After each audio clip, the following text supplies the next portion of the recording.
الحمد لله نحمده ونستعينه ونستغفره ونعوذ بالله من شرور أنفسنا ومن سيئات أعمالنا من يهده الله فلا مضل له ومن يضلل فلا هادي له أشهد أن لا إله إلا الله وحده لا شريك له وأشهد أن محمدا عبده ورسوله أما بعد قال الله تعالى في القرآن الكريم أعوذ بالله من الشيطان الرجيم وفي الأرض آيات للمؤمنين وفي أنفسهم أفلا تبصرون. Puji dan syukur mari kita panjatkan kepada Allah. Alhamdulillah dengan rahmat dan rahmat Allah pada malam ini kita masih diberikan kenikmatan iman oleh Allah.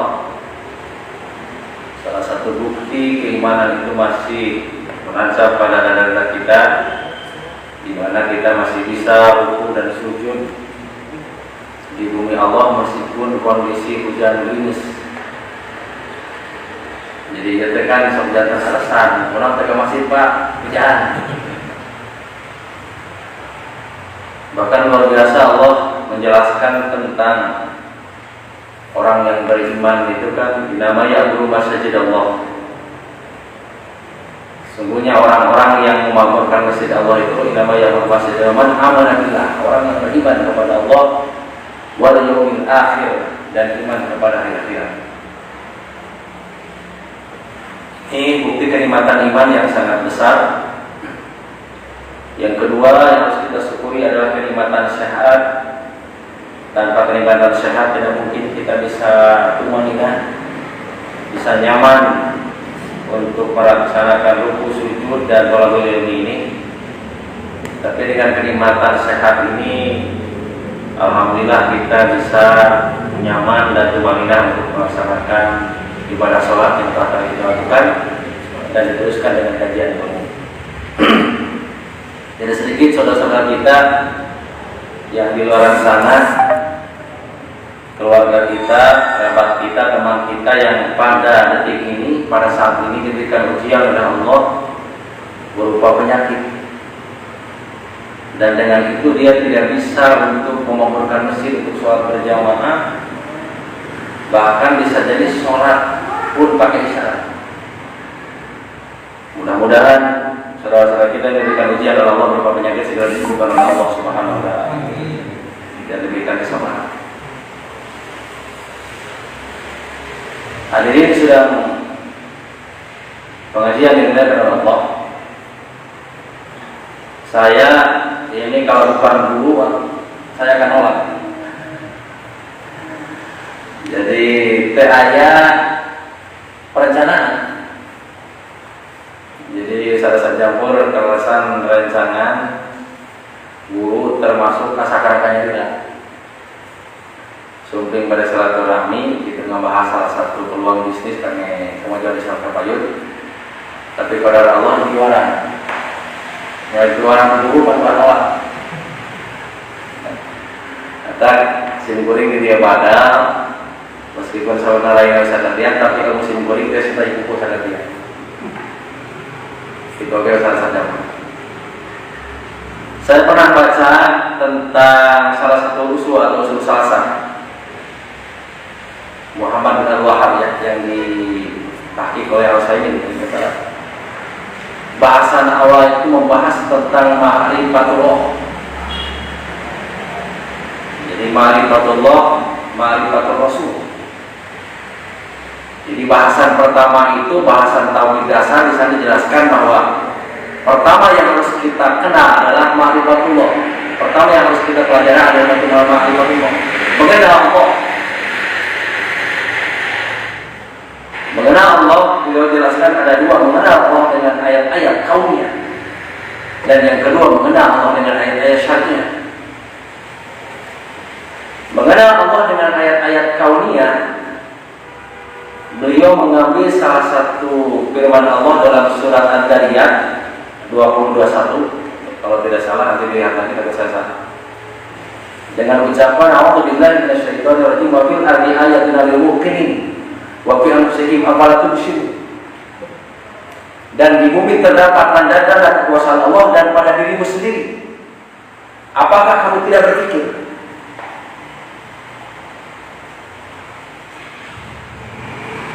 Mengenal Allah dengan memahami diri kita sendiri, intinya bagaimana kita bersyukur dan bertafakur tentang kenikmatan mata yang Allah berikan, kenikmatan telinga yang Allah berikan, kenikmatan tangan yang Allah berikan.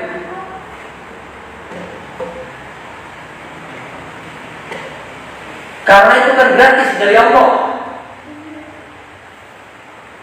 Mau ketika kita bermaksiat kepada Allah dengan tangan yang Allah berikan secara gratis. Warna ibu, bapak-bapak, kalau nggak share sama anak apa ini di sebelah kita ke fakultas kedokteran, kayaknya praktek.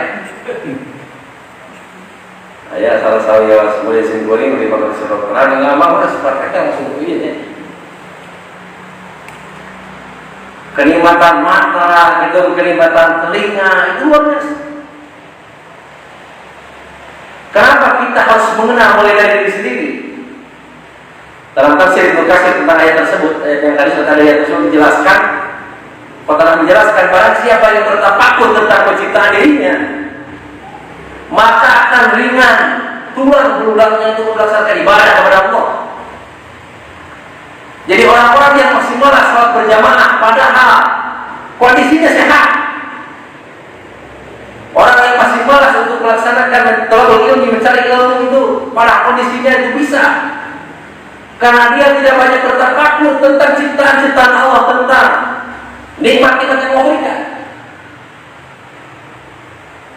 Karena kata saudara, barang siapa yang bertafakur tentang penciptaan dirinya, maka dia akan ringan tulang belulangnya itu untuk melaksanakan ibadah. Maka saudara rasa, aduh karena hujan, aduh karena saya putra, aduh karena usaha, itu cuma alasan. Intinya berarti orang yang malas melaksanakan ibadah kepada Allah, orang yang malas melaksanakan sholat berjamaah karena dia kurang tafakur, itu yang saya lihat.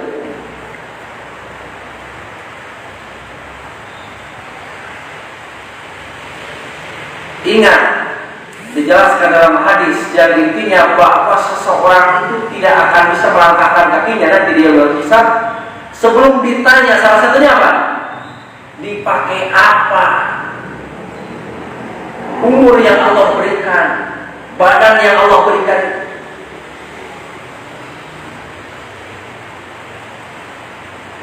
Tulang punggung sampai membungkuk itu dipakai untuk apa saja? Apakah banyak dipakai untuk beribadah kepada Allah atau sebaliknya banyak dipakai maksiat kepada Allah? Kalau beda. Mata sampai buram tidak bisa melihat itu apakah banyak dipakai baca Quran atau sebaliknya melihat pornografi, pornografi?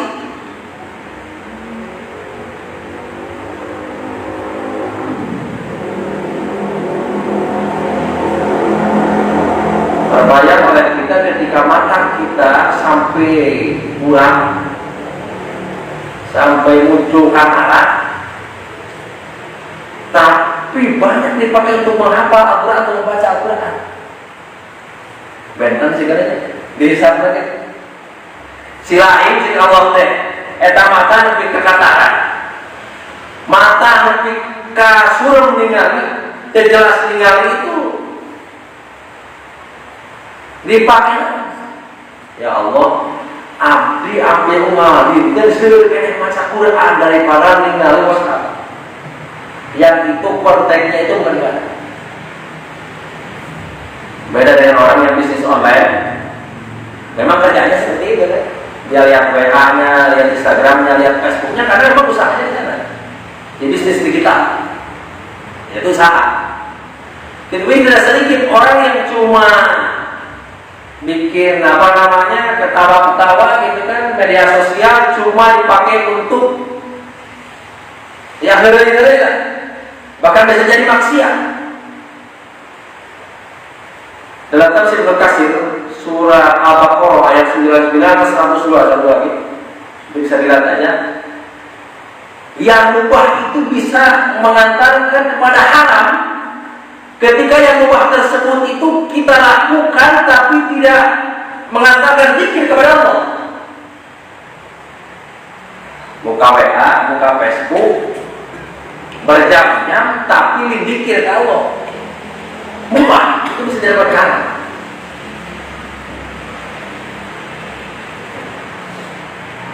Karena itu bisa melalaikan untuk zikir kepada Allah.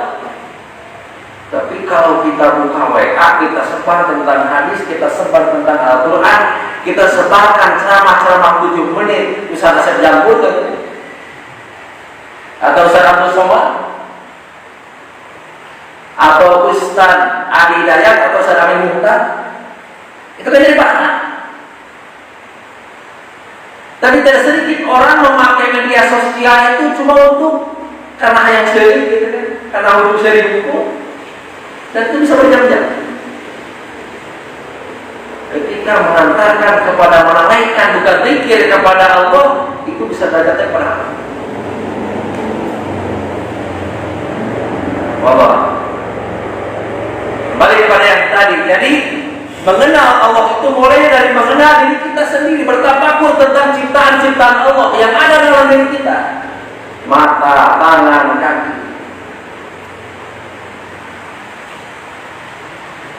Intinya itu semua akan dihisab oleh Allah. Langkah kaki kita, gerakan tangan kita, begitu juga mulut kita. Ini mulut saya dihisab. Jadi Ustaz kan kadang-kadang menyebab juga ya, banyak bicara tapi ketika pembicaraan tidak sesuai dengan yang dia katakan, kabur makan debat dahulu malah pernah saat pertama saudara. Makanya saya rasakan ketika naik di mimbar itu kan kira-kira apa yang sudah diamalkan kita. Kalau bicara itu kan ada trainingnya, tinggal bicara saja, belajar bicara gitu ya. Tapi bagaimana kita menyampaikan sesuatu yang kita sudah biasa dilakukan, itu yang berat. Dan itu langsung dihisab. Maka yang saya sampaikan ini sharing saja. Bapak hadir silakan. Saya mau tanya bapak-bapak. Wah, sendiri begini. Kembali tadi. Itu yang pertama, mengenal Allah dengan ayat-ayat kauniyah. Kesana dengan a'udzubillahi minasyaitonir rajim fi khalqis samawati wal ardi wa ikhtilafil laili wan nahar la ayatul lil albab. Sesungguhnya dalam penciptaan langit dan bumi dan bergantinya siang dan malam terdapat tanda-tanda kekuasaan Allah bagi orang-orang yang berpikir. Ayana wengi, ayana siang, bayangkan pas siang bukan warna panonpoe dengan adanya matahari. Bayangkan berapa juta pakaian yang kering tanpa pengering listrik, gratis dari Allah.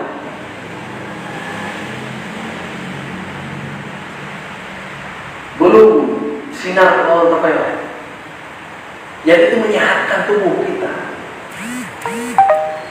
Coba kalau kita lihat rumput itu, kalau kita lihat rumput itu tutupan, ditutup aja dipakai apalah. Seminggu aja semua kan.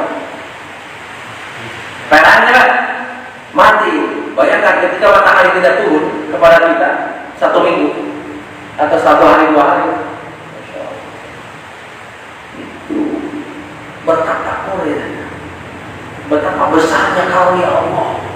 Belum kepada oksigen. Ya Allah, ya Allah, kita bisa bernapas dengan oksigen bantuan Allah luar biasa. Kalau kita belikan berapa oksigen? 1 botol, bukan botol ya. 1 hari kalau tidak salah itu tidak kurang dari 750. Kalau 1 hari 1 malam 1,5 juta. Maaf kalau salah dikoreksi aja. Kali ini juga kasar, kaki 20 juta. 1,5 juta ke bulan. 45 juta bayar oksigen itu. Allah berikan gratis, tapi tidak sedikit orang yang maksiat dan maksiat dari oksigen yang Allah berikan secara gratis itu bukan bagi untuk bertafakur kepada Allah atau mendekatkan dirinya kepada Allah. disuruh sholat yang cuma 5 menit itu kan yang paling khusus sholat kita itu. Tidak Allah doakan saudara-saudara kita yang masih melalaikan sholat, yang masih meninggalkan sholat. Kita saja yang biasa sholat pun belum tentu diterima kan. Banyak malah munah. Apalagi kalau ditinggalkan.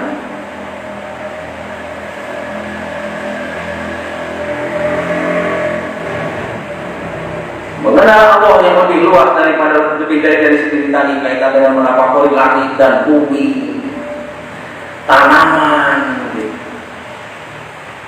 dari mulai cabai, padi, ya Allah, ya Allah. Berapa miliar orang yang dari padi itu jadi syahid dengan ditumbuhkan oleh Allah belum kepada kacang tanah, kacang merah, bawang. Jadi di Jakarta Timur itu ada yang pengusaha bawang itu yang Masya Allah. Terkawadah ada kuasa apa? Tidak apa. Ayat Antonia.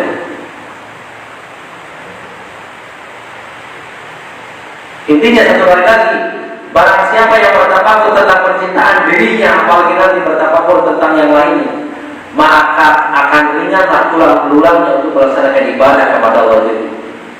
Kalau kita muncul malas melaksanakan ibadah, berarti kita kurang bertafakur tentang ciptaan Allah. Mulai dari ini.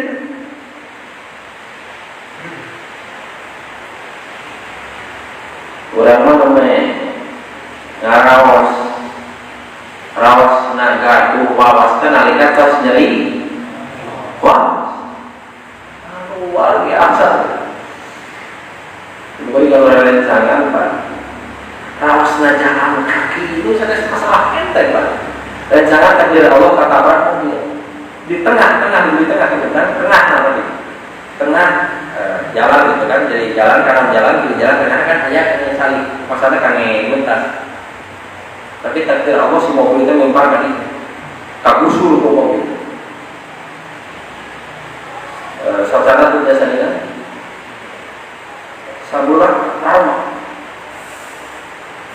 proses biasa jalan jadi bukan mengalami gitu kan didiakan itu panik kalau bisa berjauh karena merasa isi goreng tadi itu kan dia gitu kan kalau sampai jauh nangis motor karena kan harus ayam kondisi kakinya sehat tangannya pun sehat. Itu bukan masalah sederhana. Kita bisa bergeser pun itu. Ketika Allah coba mulai cabut nikmat tersebut itu gampang bagi Allah. Sungguh minta bagi Allah luar biasa kan nikmat misalnya orang biasa jalan kaki kita nikmat luar biasa. Dan pada Allah itu orang soleh yang diberi demikian itu teman.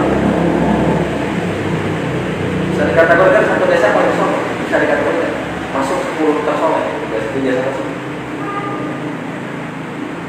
Ya Allah berikan ujian luar biasa tafakurnya kan bisa bergeser untuk kenikmatan luar biasa. Orang makan kadang-kadang dompet ke sini ke terbang, ATM ke terbang kan malah boleh gak sahana kan. Padahal nikmat Allah itu luar biasa. Tadi banyak nikmat Allah yang tidak banyak bersyukur gitu. Pabi agi kalau kita tertiba. Nikmat yang mana yang kau dusta? 130 kali ya, dan bisa ramah diulang.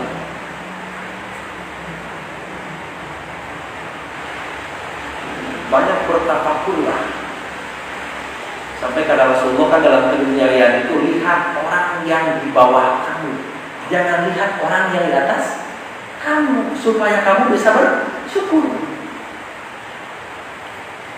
Ada teman saya pengusaha, aduh kan.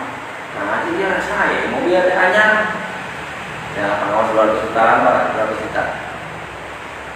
Aduh, sampai dia ngawas mau mobil model kita jalan ini kenapa? Biasa kena BMW 2 miliar, 3 miliar. Ini nanti diajar sabar kan, biar asal mewah gitu Pak. Kendaraan mewah mulai kalau cek abdi tekan, abdi menuju ke Sanggaru. Namanya gaduh motor. minyak. Harus banyak bersyukur. Dulu akan masih kena di atas 2 miliar. Jadi Pak, itu bukan semua. Lihat orang yang di bawah kita. Tidak akan memunculkan syukur ketika melihat ke duniawi. Terus saya ingat luhur. Benten saya amal. Kalau amal justru lihat yang ke atas kita itu. Orang lain sudah bisa sholat berjamaah. Tiap waktu kita masih belum. Itu tidak. Orang lain sudah bisa sedekah per hari 1 juta, bahkan 1 miliar, bahkan ada yang 30 miliar ya saudara kita yang mau anak. Setiap yang dari bawah itu di COVID sekarang itu sedekah di 30 miliar. Dia sendiri. Kurang bisa kurang kan? Tersabar kan sih. Allah Akbar, orang kadang-kadang gaduh-gaduh acuk nu sae wae disungkeun ku dulur urang. Apa cenah gara-gara make kamari. Berat kayaknya kayak mana berat? Itu 30 miliar. Allah Akbar.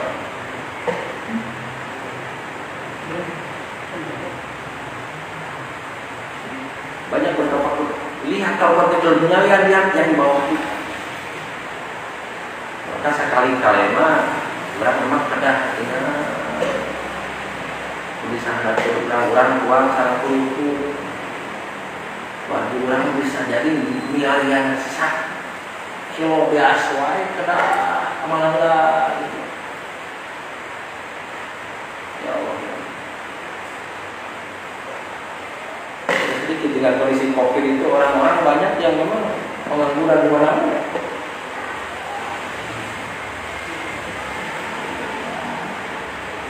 Tidak sempurna imannya, atau tidak beriman. Kalau bahasanya tidak beriman, tapi pada kita kan kalau sunahnya tidak sempurna imannya.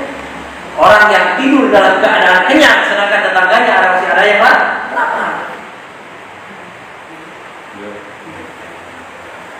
Kantor seorang SRT, Pak. Kondisi keluarga orang, keluarga tetangga orang. Berat kayaknya nggak bakal hadis. Hadisnya terus dihafal, kurang tapi kadang-kadang kurang hare-hare kayak gitu.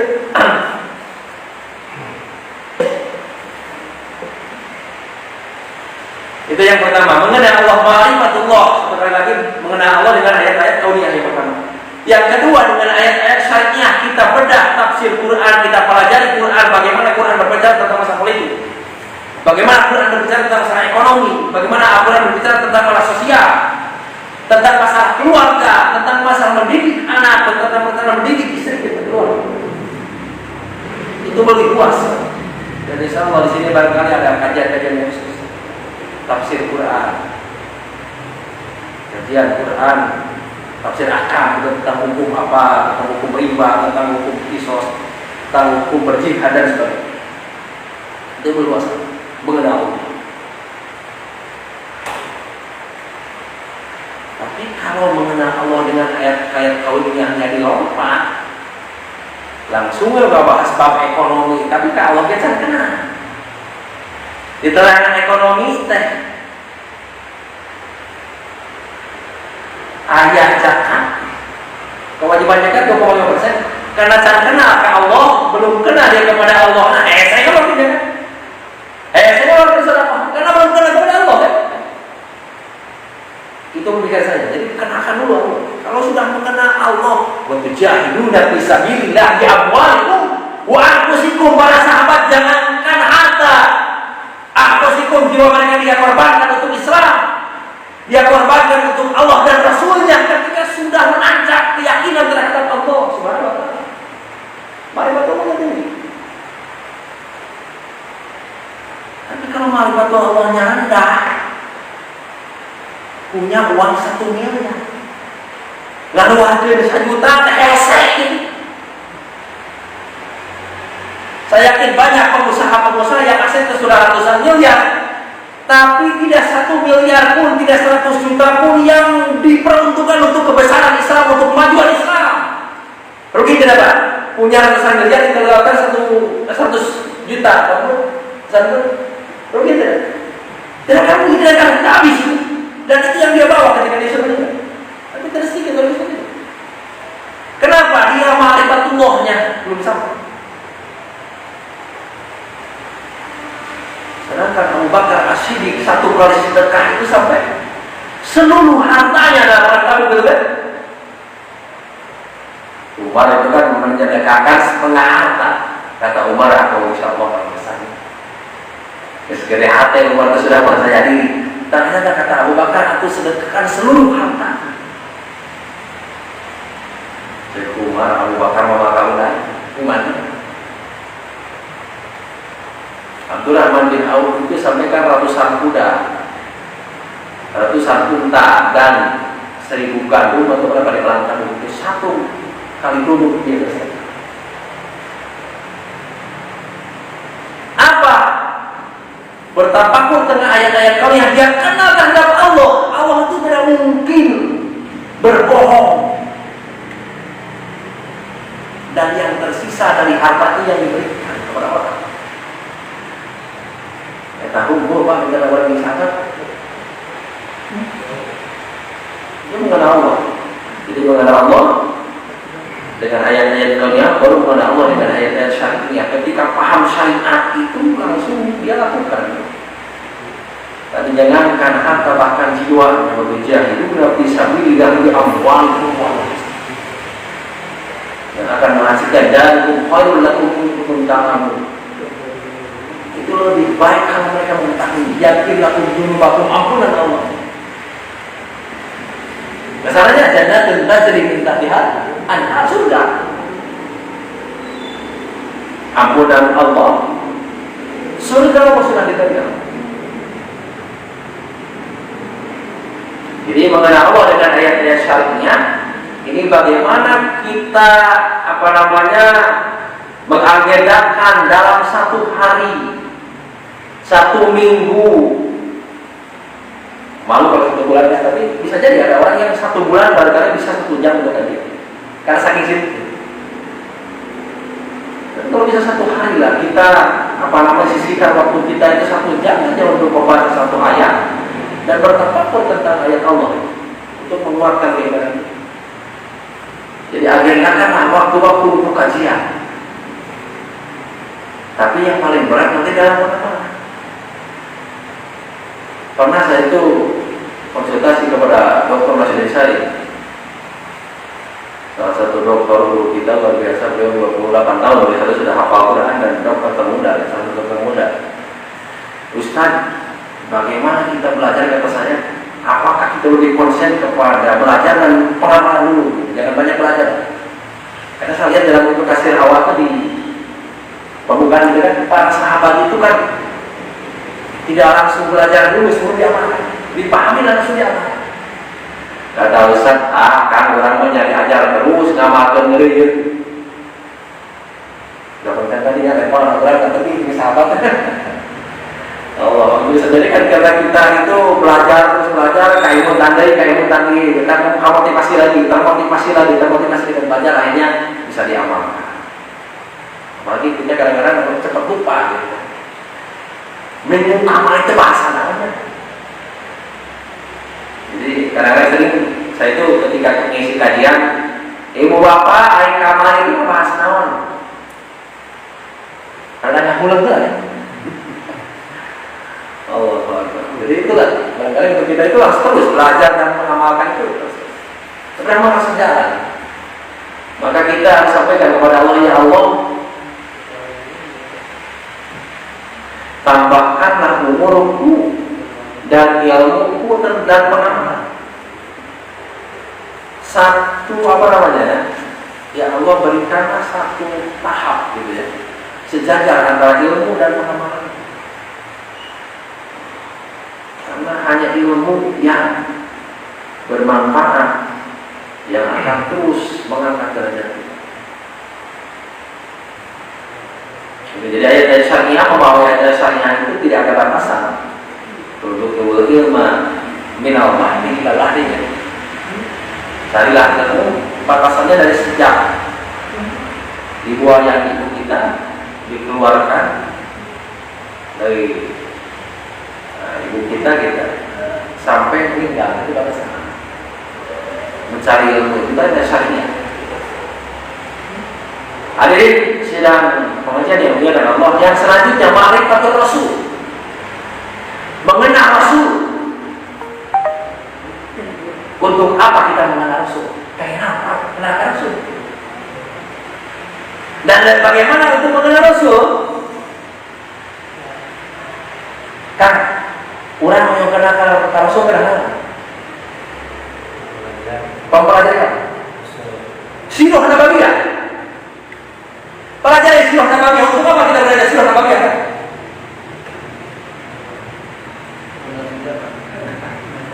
Untuk mengenal. Dr. Bukhari menjelaskan dalam kajian sejarahnya. Allah punya yang juga untuk sahih di Suriah ya. Dan perjuangan beliau luar biasa mendekati Bashar Asad gitu. Mulai dakwah Rasul itu dari terima. Meskipun ada juga yang mungkin apakah Bukhari Ramadan itu satu kilometer Syahid Ramadan itu penjilat. Luar biasa. Dia dekati pejabatnya. Sampai hanya dakwah Rasul itu kan diperbolehkan. Bisa betul menjelaskan dalam awal bahasa tentang Sirah Nabawiyah itu. Mengenal Rasul itu, mengenal Sirah Nabawiyah itu untuk memahami Islam secara sempurna dan paripurna yang tercermin dalam kehidupan Rasulullah Sallallahu Alaihi Wasallam. Jika membahas di konsep ekonomi Islam, lihat saja Sirah Nabawiyah. Bagaimana sosok Rasulullah memimpin keluarga, memimpin umat, bagaimana cara berdakwah, bagaimana konsep ekonomi Islam, konsep politik Islam itu bisa dilihat dari sirah.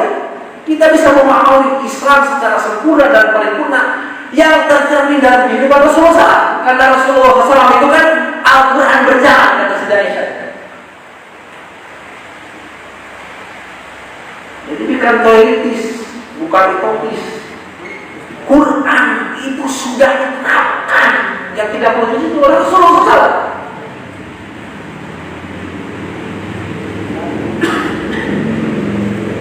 Bukan utopis. Dan itu ada dalam Sirah Nabawiyah. Ada langsung. Operasi pasar Rasulullah itu kan menjelaskan dalam hadis kita buku juga bersama. Memasukkan tangannya kan di pasar itu ke kurma. Lalu semua menunggu yang dagang gitu. Kamu itu curang, bagaimana kamu itu menjual di atasnya kering tapi di bawahnya basah. Coba si pasar itu mengajarkan bagaimana kita tidak boleh ada unsur gharar berekonomi dan berjualan.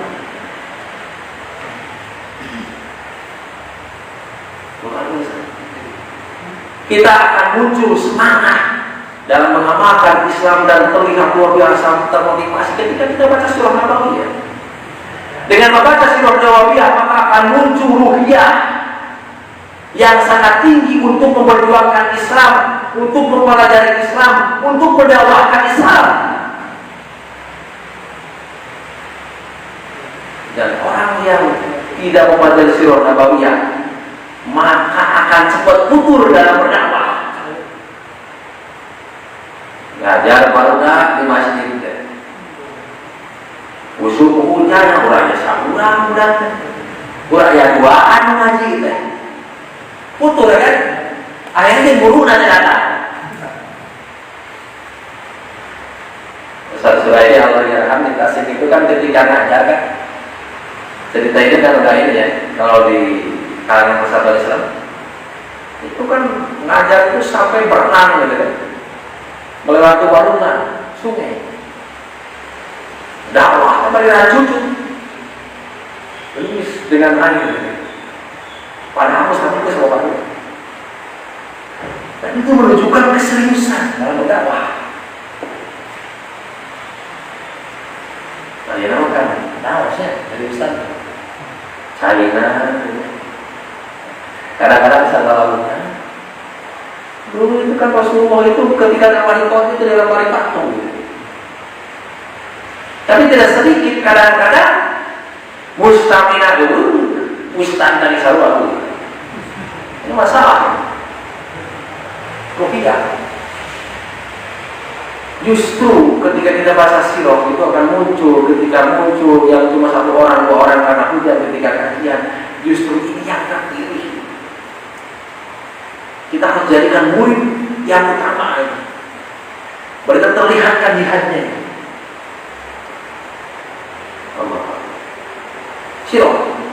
dengan membaca sirah untuk muncul ruqyah.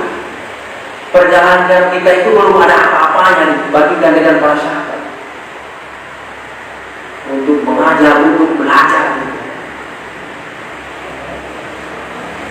mengenal Rasul. Itu saja barangkali yang saya sampaikan. Nanti kita ini kan diskusi. Saya simpulkan, jadi mengenal Allah dasar tauhid yang pertama itu kita mulai mengenal Allah, ma'rifatullah. Mengenal Allah ada dua tadi, itu ayat-ayat kauniyah. Pertama pula mulai dari penciptaan diri kita, penciptaan diri kita dan penciptaan makhluk Allah yang lain. Intinya untuk apa? Sebagaimana kata-kata menyatakan, barang siapa yang bertafakur tentang penciptaan dirinya, maka akan ringan tulang-tulangnya untuk melaksanakan ibadah kepada Allah. Berarti intinya ketika muncul kebutuhan, muncul tidak semangat dalam menjalankan perintah-perintah Allah, banyak bertafakuran dari titipan-titipan Allah yang diberikan kepada kita, dari mulai kaki, tangan, jantung, paru-paru dan yang lainnya. Sananya kita bisa bertafakur dengan ciptaan-ciptaan Allah yang lain, matahari, jenis-jenis hewan, binatang dan yang lain.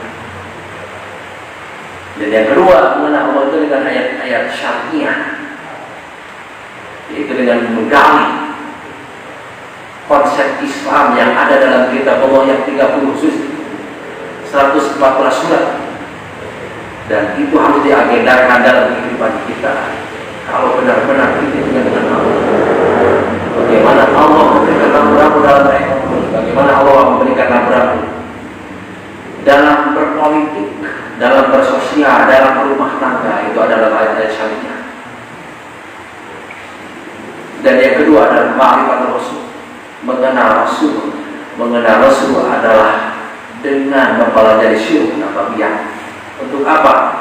Supaya kita memahami konsep Islam secara sempurna dan paripurna yang tercermin di dalam kehidupan Rasulullah SAW. Manusia yang bukan Rasul bukan kadang-kadang banyak kurangnya. Tapi ketika kita membaca Rasulullah, mempelajari Rasulullah, uswatun hasanah, dapat karena di Rasulullah uswatun hasanah, sungguh terdapat dan di Rasulullah uswah, teladan, pelajaran yang paling baik, yang terbaik. Laqad kana ibrahul ulil awal.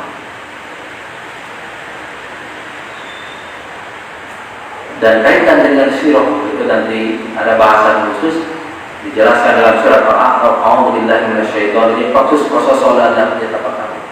Ajarkanlah kisah-kisah agar mereka berpikir. Itu pelajaran yang lain dan barangkali nanti ada bahasan khusus. Karena intinya adalah pelajaran ini yang saya ambil dari Dr. Tiar itu, bahwa banyak aliran sesat atau aliran yang tidak sesat memakai instrumen kajiannya itu dengan sirah dulu di awal. Itu barangkali yang bisa sampaikan. Mudah-mudahan ini menjadi tadhkirah khususnya buat saya sendiri, umumnya untuk kita semua, dan mudah-mudahan kita diberikan istiqomah oleh Allah untuk senantiasa tadi mempelajari ayat kauniyah dan mencari ayat syariah dan mengenal Rasul. Dan dengan itu kita akan senantiasa ada pada jalan yang lurus dan mengantarkan kita kepada tujuan yang surga Allah. Rabbana la tuzigh qulubana ba'da idh hadaytana wa hab lana min ladunka rahmatan innaka antal wahhab. Allahumma inni as'aluka al-huda ya Allah, wa tujuh wa tuqa dan ketakwaan. Wal afafa jauh dari kemaksiatan, wal ghina dan maha mencukupi diri. Allahumma rabbana atina fid dunya hasanah wa fil akhirati hasanah wa qina adzabannar. Assalamualaikum warahmatullahi wabarakatuh.